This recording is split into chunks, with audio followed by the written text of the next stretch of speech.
सोलापूर विकासाच्या नव्या दिशेची सुरुवात. इच्छा भगवंताची परिवाराकडून अण्णा बनसोडे यांचा सन्मान. नागपूर हिवाळी अधिवेशनाच्या पार्श्वभूमीवर सोलापुरातील पाणीपुरवठा, रोजगार, औद्योगिक वाढ आणि पायाभूत सुविधा यांसारख्या प्रमुख प्रश्नांवर सर्वपक्षीय बैठकीचे आयोजन विधानसभेचे उपाध्यक्ष आणि सोलापूर जिल्ह्याचे सहसंपर्क मंत्री अण्णा बनसोडे यांनी केले. या बैठकीस राष्ट्रवादी काँग्रेस पक्षाचे संतोषभाऊ पवार, जुबेर बागवान, प्रदेश उपाध्यक्ष किसन जाधव, ज्येष्ठ नेते तौफिक शेख, माजी नगरसेवक आनंद चंदनशिवे, आनंद मुस्तारे, प्रमोद भोसले, प्रदेश सचिव इरफान खान, सलीम पामा, अनिल बनसोडे, शबाज किंग, रुपेश भोसले, वैभव गगने, हुलगप्पा शासम, आनंद गाडेकर यांच्यासह मनपा आणि पोलीस विभागातील वरिष्ठ अधिकारी तसेच निवडक पत्रकार उपस्थित होते.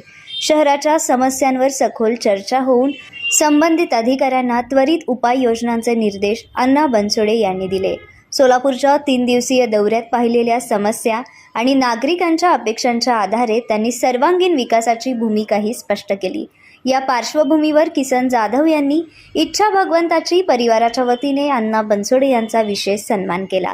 तथागत गौतम बुद्ध, डॉक्टर बाबासाहेब आंबेडकर, उपमुख्यमंत्री अजित पवार, खासदार सुनील तटकरे आणि अण्णा बनसोडे यांची छायाचित्र असलेली एक प्रतिमा असलेली फ्रेम देऊन त्यांना गौरवण्यात आले. किसन जाधव यांनी सांगितले की पिंपरी चिंचवडच्या धर्तीवर सोलापूरचा विकास करण्याचा अण्णा बनसोडे यांचा मानस आहे.